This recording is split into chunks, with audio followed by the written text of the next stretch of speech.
You're listening to Daily Sip with Marcel, giving you morning moments of insight, laughter, and a little something to stir the soul. So it gives me great pleasure to introduce Bob Bova. Hey, Bob, how you doing? Great. It's great having you again, and welcome everyone to Breakfast with Bob Bova. And we're going to start the discussion where we left off, and that was the World Series. Our predictions were right, you and I. Yep. Well, I honestly think that Toronto actually they kind of gave it away. They had a lot of opportunities, but the one that stands out for me is when they had bases loaded, nobody out, and that the guy that was on third, the guy hit the second baseman. The guy that was on third had a very short lead, which I didn't understand, which was a coaching basically. But the biggest mistake he made was that he slid into home. That was wrong. I mean, the fact is that he should have been playing it you don't slide into first because it's a force out, right? You can keep busting right through it until you touch the bag and you're safe. So you save 3 feet. Had he done that from third, since going to home was a force out, it wasn't a tag play. I still don't understand why he slid. It makes absolutely no sense. Again, that game it should have been over. They should have won, and they should have been dancing in the streets in Toronto. And that was a fundamental base running mistake. And after that, the Dodgers just that Pius catch in center field was just tremendous. But and then the second baseman who makes the throw, it's the homer. I mean, it was a great series. It was fun to watch, and it was great stuff. So. It was fun baseball, and we had talked about this earlier. Is the whole postseason was great baseball. Yeah, there was a lot of good. Yeah, I agree. It was fun to watch. It really was. So every single one of those teams were all fantastic. And, I was a little disappointed with LA's pitching, really. I mean, I really was. I was like, what's going on here? Well, unless your name was Yamamoto, he was tremendous. But when he was throwing good, he was tremendous. But he made a lot of bad throws. Yamamoto? I don't think so. He won 2 games and saved the last one. I mean, he saved them, but he made a lot of bad throws. I mean, he could have. They could have had some of those throws. My God, he should have nailed those throws so many times, and it could have been done earlier. Really, he was great. I mean, he was good, but I thought he was the MVP. I know. I thought he pitched tremendously well. Especially the first game he came out, he was unhittable. And then the second game he came out, he pitched really well. But then to come in with no rest the next day and shut it down, I mean, that's pretty impressive to me. No. But the rest of their starting pitching, no. I didn't think it was as bad as you did. I thought that, they got to where they needed to get to. Toronto's just a really good hitting team. I mean, 1 through 9, they hit. I mean, their best player was their number 8 hitter, that guy, Ernie Clement. That guy hit 450 in the series. He was tremendous. He's the guy that hit the blast that Pius had to catch. I mean, he hit that thing a ton. So, I mean, they say great pitching beats great hitting. And that's what we saw in the end, I think. But no, it was, I thought I had a lot of good stuff, a lot of good defense, a lot of good pitching, a lot of good hitting. Both teams left a lot of runners on base because the pitching was solid. It was great. It went 7 games, and it was fun to watch. Really fun to watch. And hats off to the Dodgers, man. And Dave Roberts finally gets some love. They give that guy such a hard time, and he pushed every right button in the series. He did everything right, and he's finally getting the kudos he deserves. So, yeah, it was great to watch. I see that the bench coach for the Blue Jays, Don Mattingly, he walked away. I think the Yankees are going to hire him to be their bench coach, I think. But great. Yeah, now we got to wait till spring, March. Pitchers and catchers report. It's okay. So let's meet in Sarasota or Clearwater or something. How about Yuma? We'll go down to Arizona.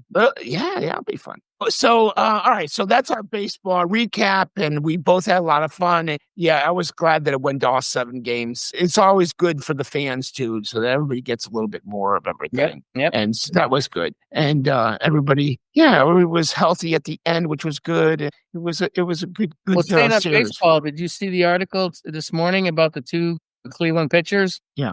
who are, under investigation now from the FBI for basically throwing pitches outside the strike zone so that bettors could make money on them. I think that, again, betting was always, pretty prolific. There's a lot of betting in sports, but now the access is so easy, and the ability to get, really bad agents involved. We're going to see more and more of this in terms of college kids getting kicked out, and like say these two pro players, getting charged by the FBI. I mean, gambling in sports has always been a toxic mixture, and I think that we're going to see more and more of this. And I think it takes away from the magic of sports. I really do. Because now no one's going to believe that anything's real. They're gonna think, oh, it's all bought and paid for. And that's a shame, because sports is such an incredible spirit lifter. And when you start to get jaded because you think that the athletes are making the final decisions in terms of winning and losing, that the strings being pulled, from behind, and now it's going in lots of different sports, and we have to figure out how we can manage this. And again, I think we talked once about how, some of these gamblers, even these individuals who reach out to athletes, college athletes, kids, pros, and just berate them on social media because they lost a bet because of something that they did or didn't do. And it's really getting to a point that there's going to have to be some type of government intervention saying, look, this has got to happen, because you can't just keep blaming kids for, if you lose a bet, or paying professionals off to throw games because, there's more money to be made on the back end. And there has to be some type of mechanism in place to at least try to get some type of fairness. Because again, it'll lose the luster, right? You won't know if an NBA game is on the level. You won't know if a championship game's on the level. You won't know. I mean, Cleveland was in the playoffs, right? Right. Cleveland was in the playoffs. Yeah. So you're thinking, okay, so how is this going to move forward? And I think that the commissioners of all the major professional leagues, and even the NCAA, they need to really step up and decide what mechanisms can be in place so that this doesn't move forward and just tarnish the brands, because that's what's going to happen, and you just wonder how many other things have happened that we don't know about. These are just the things we do know about. So, these guys, gambling in sports has always been a toxic mix, and nothing's changed. Well, these guys have been on non-disciplinary leave, paid leave since July. That's right.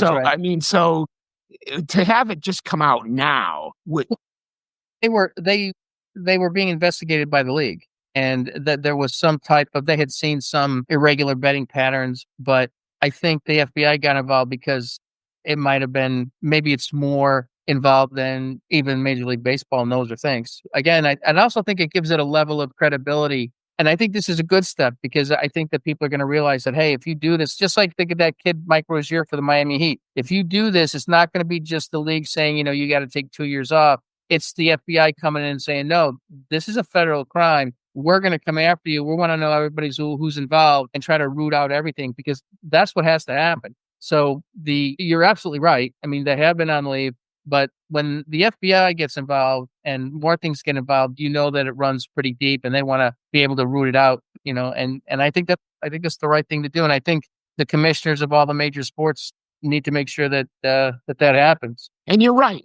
It damages the public trust. Absolutely. And it's vital. It's vital to the game. I don't know. It's not like these professional athletes aren't making a whole bunch of money. Even the college athletes now are making money. Yeah, so they're making money. Right. So it's not like back in the way back days when the college kids would shave points because they were really poor, they weren't getting paid. You almost understood sometimes why, right? When you saw the whole story, but everyone is getting paid now. So, it's just a matter of how much, right? How and much this guy's getting paid a lot of money just to play. I don't really think they really, like, what did he win? $480,000, something like that. Yeah, which of course is a lot of money to most Americans. Yeah. For the universe that we're discussing, it's not. I mean, these guys are making hundreds of millions of dollars, and you're just like, why would you do that? I mean, especially if you're on track for a nice long career like these guys with the Guardians were. I mean, good pitchers. I mean, they easily could have gone, 5, 6, 7, 8, 10, 12 years making tens of millions of dollars. I mean, why? I mean, I think, again, unfortunately, we're going to see more of this moving forward until there's some type of things put in place that are going to allow it to be, I don't know, managed better. And the thing it just seems contraindicated that ESPN has their own gambling site, that all these leagues are connected to gambling sites. Every other ad is about gambling. And the thing that just enhances the danger to it is the easy access on your phone, right? You can get to any of these on your phone with 2 clicks. They're giving you money if you do. I mean, it's just, and again, it's so addictive, right? I mean, gambling is an addictive issue, and it's a behavior that is so push the pellet, get the food kind of thing. It's just very, very dangerous. Just from the overall perspective of society, back in ancient Rome, they used to say they would keep all the people in check by giving them alcohol and sports and gambling. That's why everything was so big in the Colosseum. I mean, that was what, the leaders gave them, basically this little shiny thing, so that they would never really look at what was going on behind them. Right. We're getting to a point in our society where we have multiple shiny things that a lot of very, very wealthy are shining in front of people that they're just going for. And this gambling thing, I mean, it's just so much a big part of it. They just made the deal with DraftKings. ESPN they made a deal with DraftKings or FanDuel, there's a bunch of them, and I mean, they're printing their own money. It's just because it's so easy to get on, and I've never been a gambler. It's never appealed to me, but I know so many people that are, and every day, right? They got something working, and I just think, my goodness, I'm just so not interested in that. Again, it's $1 trillion business, so. Yeah, it is what it is. So that's another thing that we're gonna have to look at for future generations and see how it's gonna play out.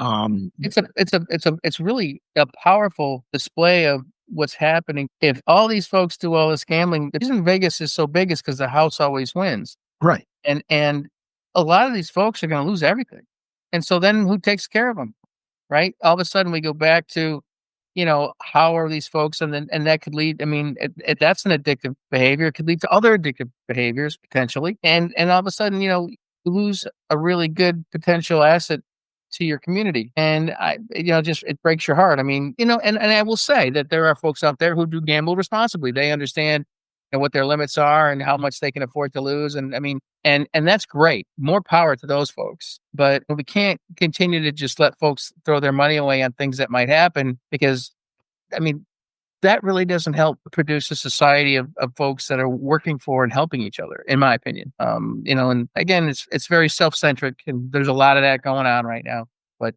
like there always is. But I don't know. I just think that we could try a little bit harder to reach out to these folks and make it a little more difficult to do. But again, with the advent of everybody having a phone and just being able to reach out and put it there just so easily, it becomes extremely difficult and complex to regulate. Yeah, well, it's affected. Online gambling has affected casinos. Mm-hmm. It hasn't really killed the traditional casino industry, but it's been a major disruptive force. Definitely. It's hurt Vegas a ton. Having the last year and a half, they have really been hit hard economically, because I have what I need right here. I can bring up anything I want on my phone. I can bet on anything I want on my phone. I don't have to go to the MGM Grand to the sports book. I don't have to do that anymore.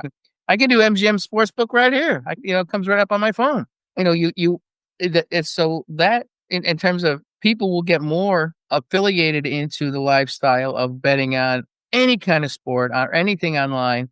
And the only reason to go to Vegas or Atlantic City or any of the other casinos is for table games, right? Poker or blackjack, and eventually those could potentially lose interest in the younger generations. And who knows, there might be a huge shift there too. But yeah, they're saying that Las Vegas used to have a 75% total of gaming revenue, and now it's down to almost just above 25%.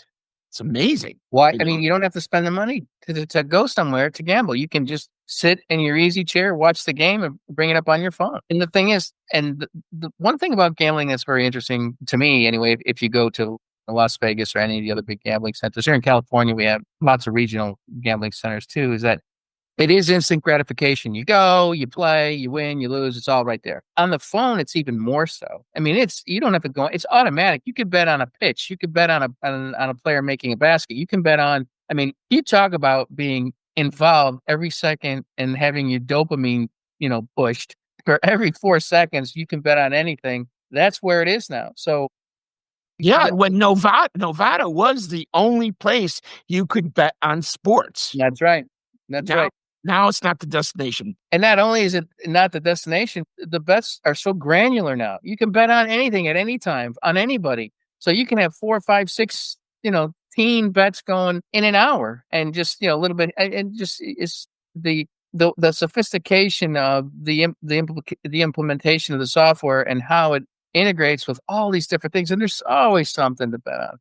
And it's actually more, again, granular than if you were to go to a sportsbook at a casino, because there's more that they can put on the application. All right, so we've talked about sports. That's the healthy part of our world. Yep. Then we talked about gambling, which is a little bit unhealthy part of our world. Let's talk about another unhealthy thing that's happening in California. So I'm on the East Coast. You're on the West Coast. I love to do this East Coast, West Coast type of thing. Okay. Marijuana legalization and the sale of marijuana in California is now taxable, but because they are not making any money, now the state is saying, well, we're not going to tax the legalized places because the black market guys are making so much money off the deal. But you mean marijuana? I'm sorry. The marijuana facilities are being... There's a lot to unpack there. I think that trying to sell the CBD and marijuana, because it's been legal here for a while now. Yeah, it's legal in Connecticut too.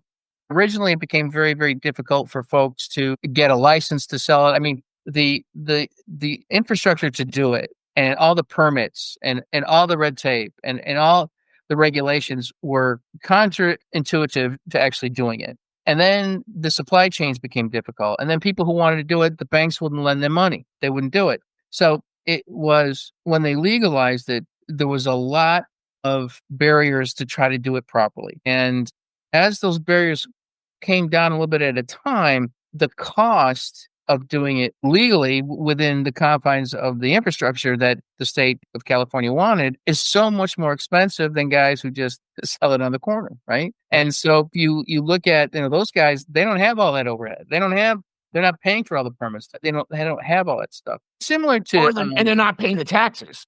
It's similar to bootleg alcohol, right? Same thing. Sure. It's the same thing. And you've got a younger group of Americans who prefer to have their buzz from eating gummies or smoking weed than drinking. I mean, wine sales are tanking, right?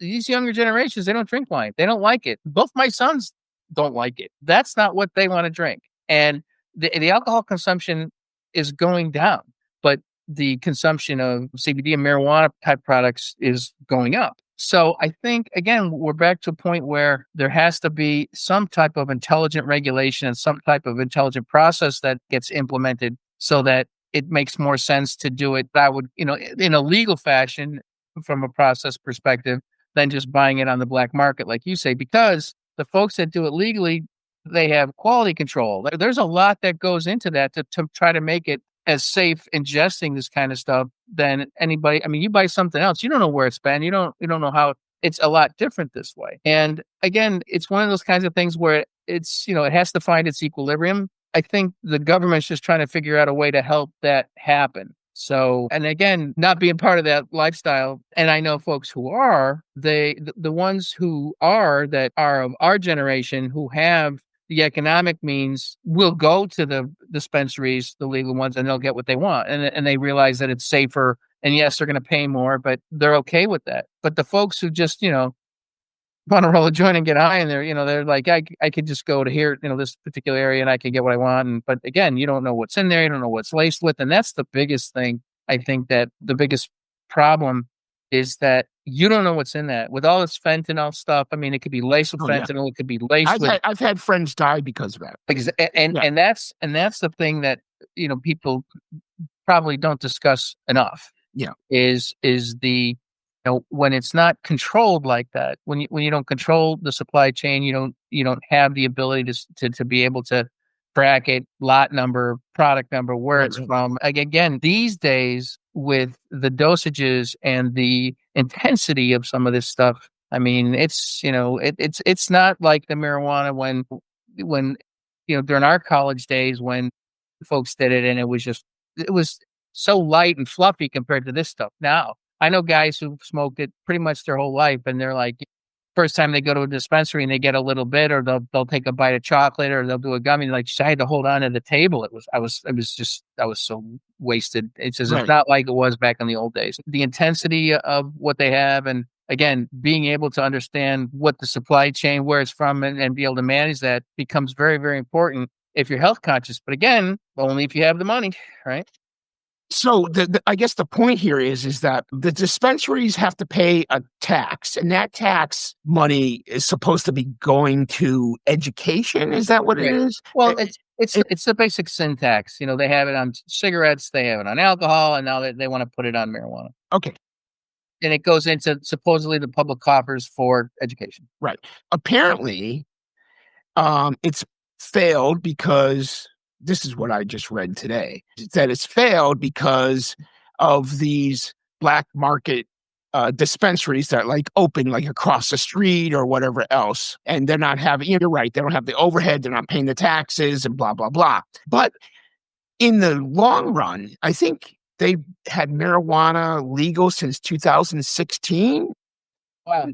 It has been a while. It really hasn't generated the money that they thought it would generate.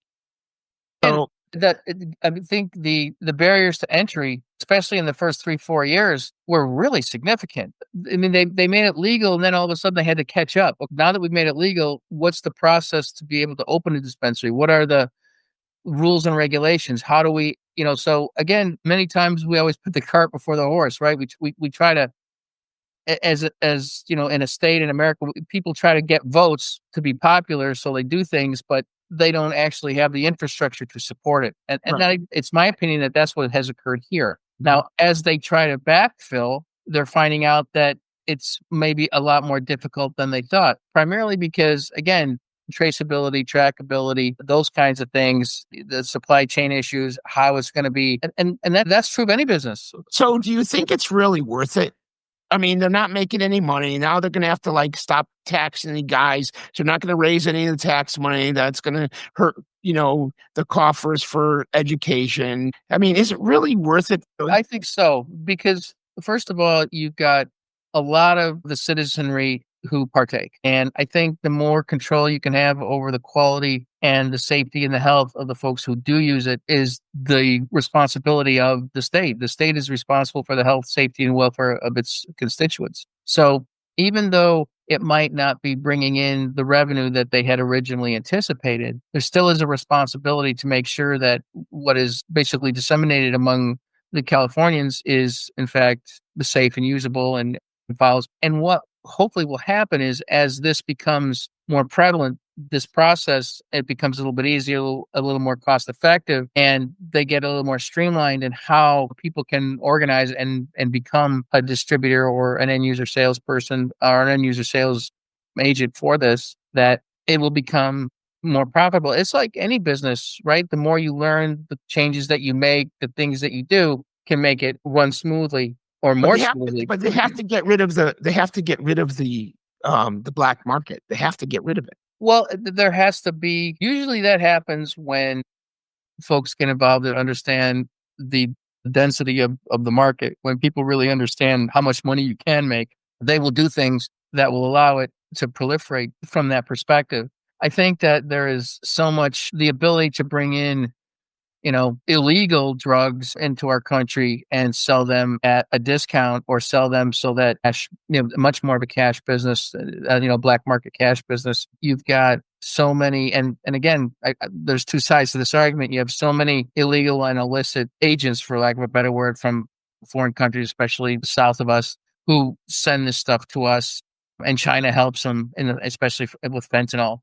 And so people are constantly coming up with ways to bring it in so that they can undercut costs, so that they can make money. And that's just part of the business right now. But I think that said, there's also a market for it, right? The market exists. So the ability to find the right process so that it can be managed and controlled and regulated so that it makes sense for everybody in the chain will eliminate that. And that's what happened in Prohibition. They made sure that, the folks who were doing it right were the ones that got properly compensated, and they went in and they got rid of all the illegal alcohol. And it took a while, but eventually it got on track. And I think that this will follow a similar pathway, but it's going to take longer because there's a lot more of it. A lot more folks use it. I think a lot more younger people, if this is the type of lifestyle that they embrace, are going to continue to use it. And if something is illegal, I mean, if it becomes just a matter of price, you think, but that's not true. If it's illegal and you buy it, then you're buying illegal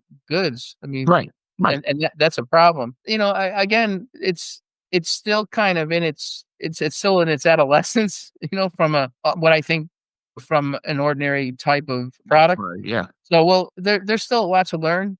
And here in California, we're the 5th largest economy in the world. So there's a lot going on here. So it probably doesn't get the attention that it probably should, that it might in a state that doesn't have so many other types of businesses that they're trying to run and things that they're trying to do. So I don't think you change horses in the middle of the stream. I think you just have to continue to accelerate your learning curve and try to understand how you're going to get to what the end game is. I'm just wondering if they understand what the end game is. I think originally it was just like you were saying, to get tax revenue into the state. And if they're going to use marijuana, it's going to be legal. We need to tax it and we need to get money into the state. That's fine. But there needs to be more to it than that, especially when you're talking about, a drug, because there's so much more to it. It's not like you're just bringing in sliced bread. There's so many more things that need to be taken into consideration, costs and regulations and oversight. It becomes it's complex. It's not easy. So it started, the first recreational use of marijuana started in Colorado. Yeah. And so that was actually the first licensed store in Colorado was in January of 2014. So we really haven't had it. I mean, they approved it in 2000. So we're looking at 25 years of this industry. So you really think that it is growing? Yeah, I do. I think 25 years? I thought you said 2015. Yeah, but there was the medical marijuana that was first introduced. Oh, that's different. Medical marijuana is different. I mean, if you got a prescription for it and you went and got it, I mean, in terms of a publicly available product that purchased for 2012. That was 12 years later. Yeah. Yeah. So it's been about 12 years. And I think that, again, we've learned that there are steps you need to take so that, kids don't eat the wrong gummies. I mean, you learn this stuff as you go. And when you legalize something, again, usually you do it for votes. Your constituency wants it. But many times we don't think about the right flow process that's going to make it safe and easy. We don't. And we have to backfill. And again, that's what's happening. And yes, I think that I think this market will continue to grow. I think that the toxicity of alcohol, people are really starting to see that, full disclosure, I enjoy bourbon now and again. I like a glass of wine now and again, but the fact is that, utilizing alcohol, it's a toxin and you put it in your body and it's just not good for you. And I think, a lot of the younger generations understand this and they see, a marijuana replacement as, more organic and maybe not as, and well, that's another thing. We have not done anywhere near as much research on marijuana, long-term effects, what it actually does, good and bad, than we should have. And I've never understood this, Marcel. Never. Yeah. I mean, I don't understand why the federal government doesn't have reams of information on this. I don't understand why the CDC hasn't done tons of research on this. It's just not out there. You can go look, and I mean, there's some stuff, but not like alcohol, not like cigarettes, not like, I mean, it's not available. Yeah, interesting, because I don't think, well, let's look at this in a different way. The FDA, right, which oversees the regulation and testing of drugs for consumers, for the benefit of the consumers, I don't think the federal government really stands behind the legalization of marijuana because it's still illegal. So I'm not saying that they do, but I mean, you've got all kinds of research organizations that look deeply into all different kinds of drugs, Oh, their yeah. usages, what they could possibly be. And there's all kinds of conspiracy theorists out there that say, oh, the reason they don't do marijuana is because it would replace so many commercially available drugs because it's better than this for that or that for this. And you know what? Show me the science. And that's the thing I don't understand is why we don't have a much more deep and broad scientific experience on what the benefits are. I mean, there are some, but not nearly as much as you would think, considering how prolific the distribution is. And that's probably why. Well, I mean, there's a lot of reasons why the federal government hasn't legalized it yet either. But the fact is that there's just so much we don't know. By now, we should know everything about this. There should be no question about it. We know exactly what cigarettes do. We know exactly what alcohol does. There's no question. People have been smoking marijuana for hundreds of years. And so why hasn't that gotten the same type of attention from a science research perspective as some of this other stuff? And lots of theories, lots of folks who have conspiracy type of ideas, but I always wonder because you would think it would also have some very positive effects specifically for mental illness and for pain. Well, they've tested that. They have used that.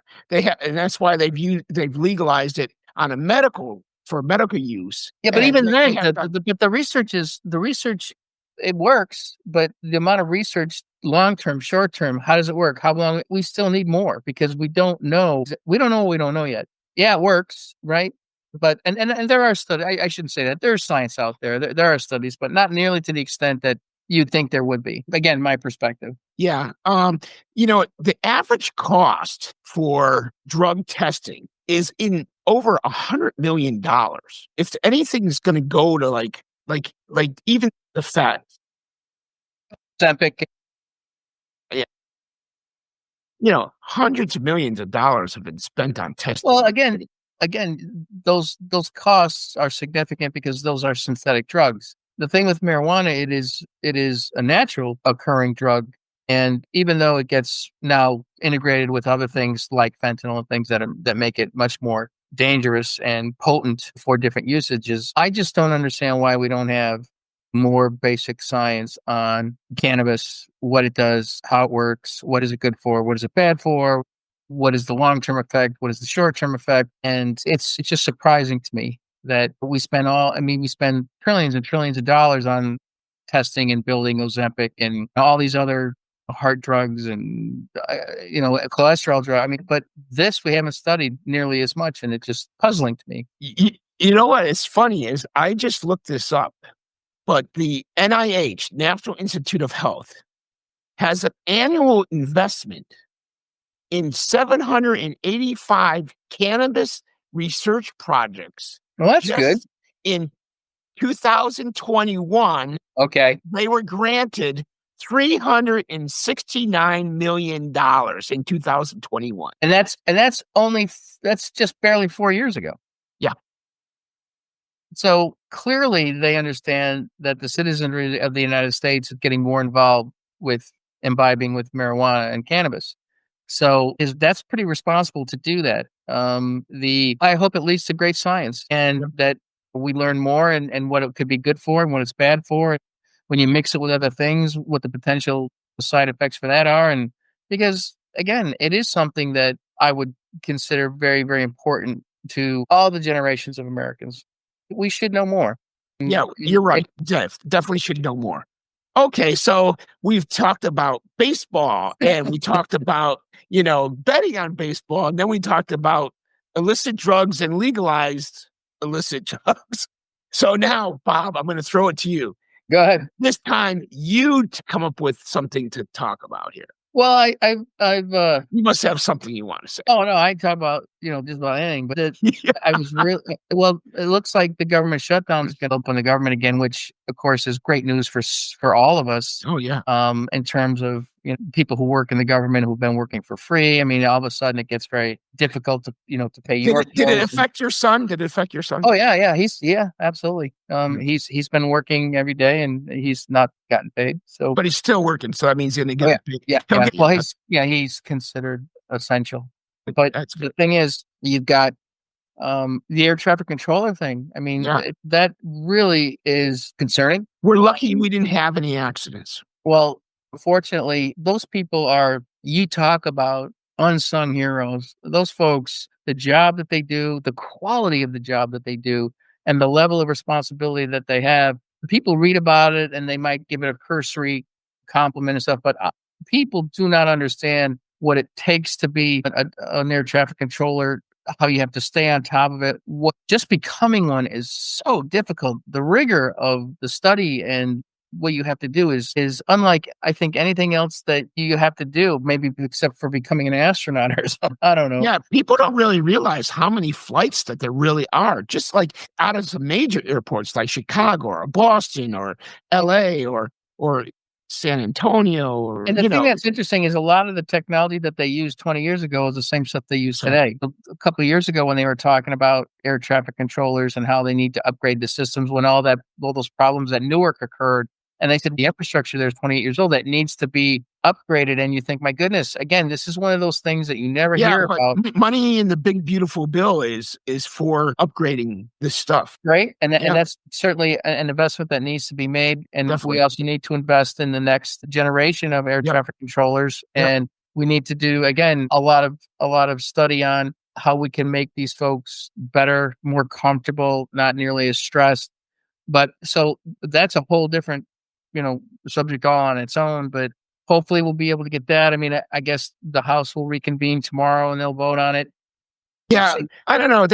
They have to get into Washington, and some of them are, have to fly in. And right now there's still delays. There were 5,000 delays yesterday. Yeah, but and again, I don't understand. Part of it, Chicago too, is snowstorm. It's concerning to me, and actually a bit distasteful to me that the government is shut down and those folks aren't there trying to fix it. I don't understand why they're not there. And that is very, as an American and someone who votes for my representation, why the heck aren't you there fixing this problem? Why do you have to, again, I don't understand it. I don't think that it's being worked properly. I think there's too much division, and I think that there's not enough compromise. There's certainly not enough people who I think should be doing their jobs. Mm-hmm. So what I heard last night when I was watching it sounded like it was a step in the right direction. And I'm hoping that these folks who need food, these SNAP benefit folks, thank goodness that they're going to be able to, 60% of those folks are kids. Feed our kids if they're hungry. My goodness, let's get that done. And again, it's become so politicized, and the days of reaching across the aisle and trying to come up with a compromise that's going to, hopefully appease more than less. I mean, we need to get back to that. We really do. And it's just so interesting. Last Tuesday, watching all the elections, fascinating, absolutely fascinating. Being a fan of watching how the American public takes all their information in and then the actions that occur because of it. It was really, really interesting. The Democrats winning wasn't that shocking. The amount that they won by was. I was really surprised. Well, in those states, they were all Democratic. Anyways, that's not true. All the other states, that the Republicans won. So in all the blue states, they won. But you had these, 4 major elections. California dealing with Prop 50. Prop 50 was specific to trying to deal with the gerrymandering in the middle of a decade in Texas and some other states. And, they wanted to try to. Yeah, but that happens all the time anyways. That stuff happens all the time. You get a new census every 10 years and everybody has to. Every 10 years. Yeah. They usually redraw the districts after the census every 10 years. Yeah. Having Texas redrawing it, in the middle of a decade was, I don't know if it was unprecedented, but it was really, really rare. And again, it was politically motivated. I totally get it. And so basically the knee-jerk reaction here in California, politically motivated. Well, we're going to show them, we're going to do the same thing. Which I think is ridiculous. Well, I think it's counterintuitive, and I think it's I understand why it was done to try to keep what they consider fairness. But as I was telling my wife, 2 wrongs don't make a right. Right, exactly. We've talked about that before. But again, and Arnold Schwarzenegger felt the same way. He came out against 50 primarily because of that reason. But when you listen to him, he was just so idealistic about what America on the high hill is about, and we're just not there right now. And it is hand-to-hand combat. And so the folks are doing this kind of stuff. But if you look at the governorship of Virginia, that was supposed to be within the standard deviation of anybody could win. She won by like 15 points. And the same thing in New Jersey. He was Cicchetti, right? He was, I think that's, I don't know, maybe I still his name wrong. If I do, I apologize. But he was recommended by Donald Trump. He backed him. All these backed him. They thought for sure it was going to be close. They thought it was within the range at the 3%. She won by 15 points. And then, of course, New York City, which was yeah, that's disgusting. Oh, no, it's not. It's Yes, not at all. I mean, if you look at Andrew Cuomo, he is such an unlikable candidate. And then, you've got this. Again, that's a problem with, that seems to be a problem with trying to bring new blood into Right. both parties. So you get these two old guys running against this handsome, young, wealthy 35-year-old, 34-year-old. And he's basically telling all these other young people who are very frustrated, who are underrepresented, saying, I hear you, I feel you, I am you, right? Let's go build something. And yes, he flips back and forth from social democratic to then he says something that sounds kind of communist, and then he'll say something that's social democrat. And he's basically, he's giving away free money and people find that attractive. But when you can't afford to pay for your, lunch, and, this is too expensive and that's too expensive, and all of a sudden, I mean, that resonates with a lot of young people who, for the first time in history, 30-year-olds right now aren't doing better than their parents were at 30. This is the first time. So when someone like this young man comes along and says, look, I see the problem. You feel the problem. We all do. Let's work together to fix it. My ideas for fixing it, some socialism and, taking care of this. And he says some things that are very antithetical to capitalism. He's an attractive candidate. If someone had run against him that was from his generation, that was pitching a different type of capitalistic structure to help more folks in the city, it would have been a very interesting race. But they chose Andrew Cuomo, who basically was, got kicked out, was disgraced, was this, was that. And then even watching him on TV, he looked incredibly unhappy, incredibly old, and even overall, right? I'm so tired of late 60s, 70, 80-year-olds in the Senate. And it's like, enough. It's like 69 of them. Enough. They have to retire. They have to get out. But the problem is that politics can be very scary for young people that don't want to take the chance to do it, because there is so much opposition to whatever voice you have. And you have to have a very thick skin, and Right. You have to be able to take it, and you have to have the knowledge, and also to have the people around you that you can trust, that can advise you or help you move in the direction that you want to move in. It's very hard. The amount of money. Think about the amount of money. It's true, but it's always been that way. I don't think that's changed very much. I think Not like it is now. Well, only because of the proliferation of social media, the ability to, if someone does something wrong, I mean, everybody knows about it in 14 seconds. You say the wrong thing or you make a gaffe, and all of a sudden, you're, you're the devil. And that's just unfair. But I think that the ability for young people today, and I have a lot of faith in a lot of these Gen Zers. They do get a lot of information from places that I wouldn't get information from, but they also do get information from places that I do get information from. And they're interested in what I would consider more holistic government, really looking after more folks in the ways that they need to be looked after, whether they're, mental illness, or whether they just can't feed their families, or whether they're, whereas we were always more, how much money can I make? How fast can I make it? How can I become successful? Yeah, but you look after your parents, and I look after mine. And so wait till that time comes, and we'll see really if that's the case, or if there's like, well, we have to look at it, our family, and I'm sorry, but Dad, or you had your years. I can't deal with you anymore. Well, I don't see much of that. I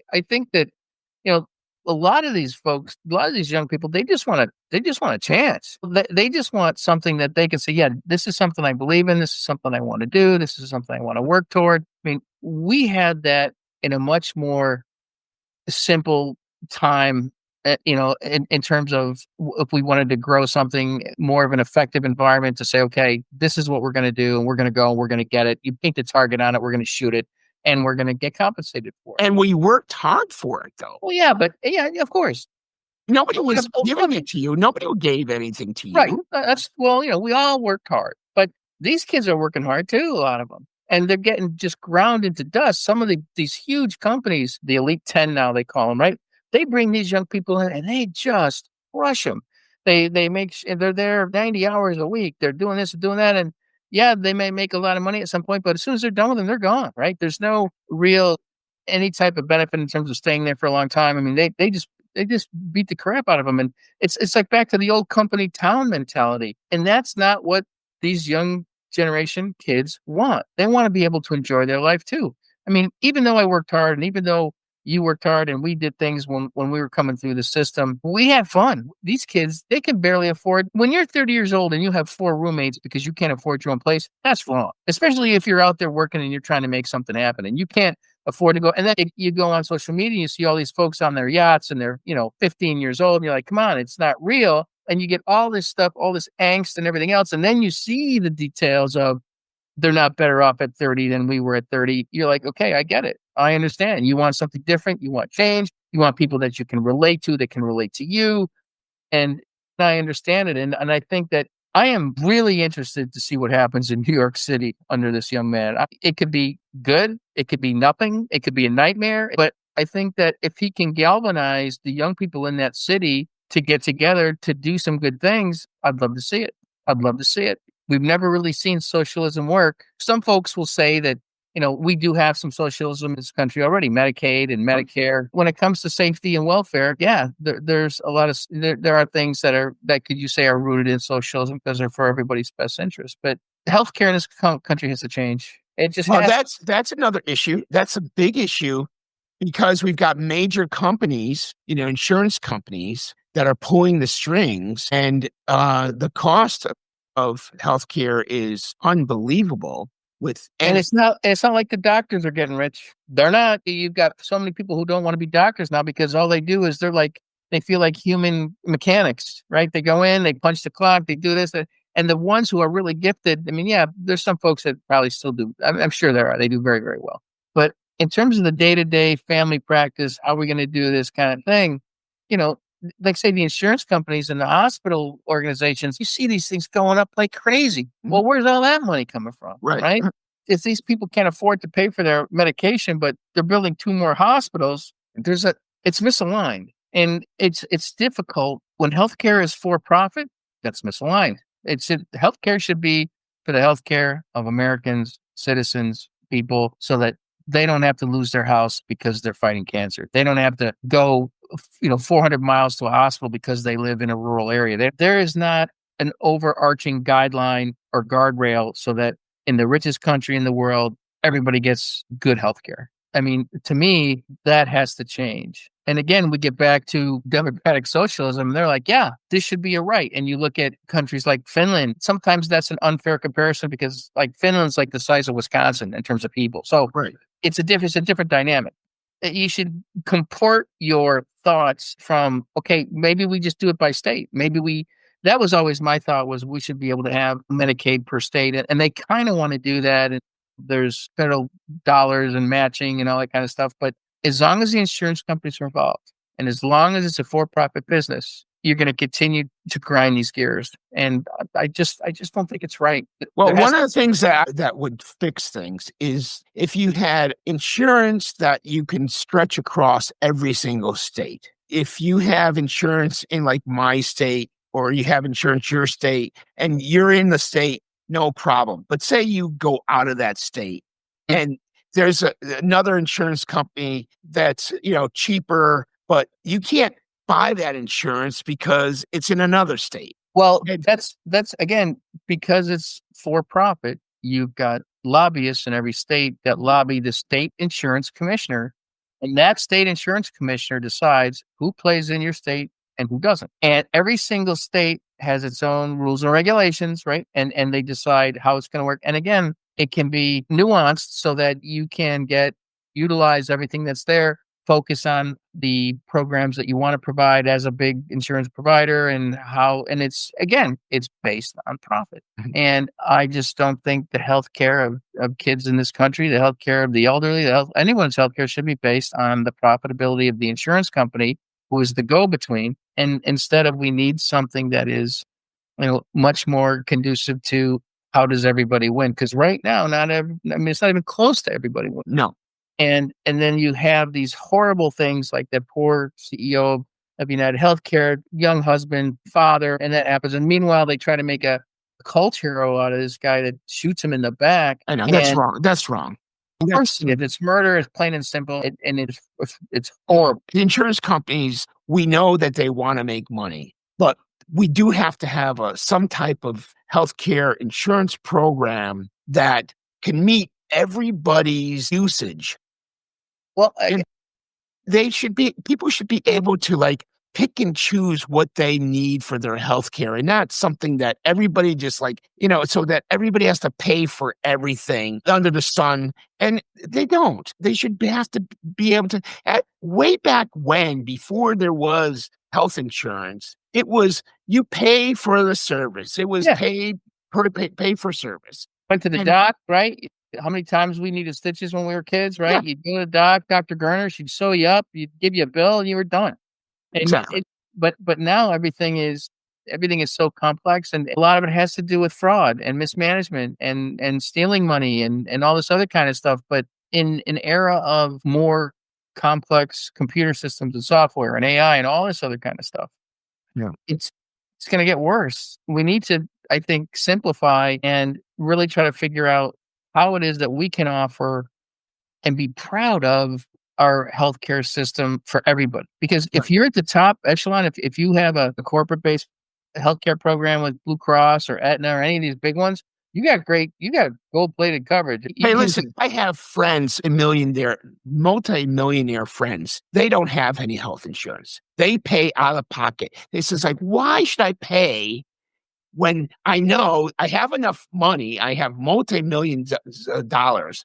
I don't have to pay to get insurance, even if it's catastrophic. I mean, if you're a billionaire, you have a catastrophic event. Okay, maybe it'll cost you a couple $1 million, but why should they have insurance? There's no reason for some people to have insurance if they can pay out of pocket for their healthcare. But you shouldn't have to be a billionaire to have that peace of mind. No, that's true. And that's what I'm saying is that if we go back to some type of program where it's pay per service, when you go down the street and you want to buy gasoline and you see the price of gas, and one place is, well, I don't know what is something where you are, but right now, $4.25, okay? And across the street, $2.25, and then across the street is $2.20.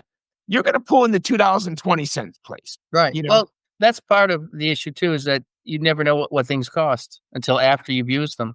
Right. That's another big problem with medical coverage here, is that there's no menu of services and menu of costs for those services. So you can't compare.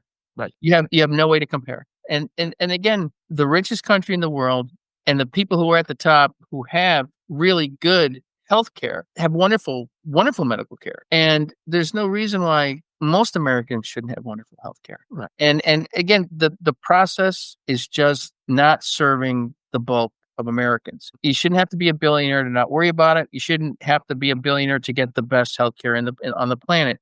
I find single payer very interesting. I find it interesting state by state. And again, I very concerning that these individual state insurance commissioners decide who's in, who's out, what kind of programs they can have, what kind of programs they can't have. That just seems a recipe for a disaster and abuse. I feel so badly for people who all of a sudden get hit with. I have a really close personal friend who I play golf with. She just got breast cancer. It's aggressive. She's got to go through chemo and radiation, and she's retired and she's scared to death because she's like, what if I have to lose everything? Because she doesn't know. It's not like they can say, yeah, this is how much this costs. You can go here. It's going to cost this much. She has no idea. And to have to deal with the economic uncertainty of losing everything and deal with the fact that she has to have all this, chemo and radiation and everything else. I know. I mean, nobody in America should have to deal with it. I agree. I agree with that. Well, listen, we have put a lot of time in today. Gosh, look at it. I know. So thank you Bob Bova. This has been great. I love it. I love you, my friend. You're the best guy in the world. I'm glad that we have these monthly breakfast moments and we talk about, just like we're talking about saving the world in some way, some little way, just are letting people know how we feel about things. And I think a majority of people feel the same way we do. We care about it because there seems to be this malaise of no one cares about me, so I care about myself. It's not true. There's a lot of us out here that are trying to help. And to the young people, get involved. Find something that you really want to be involved with. Go get it. It's out there. And just know a lot of us old guys that have got gray up top. That's right.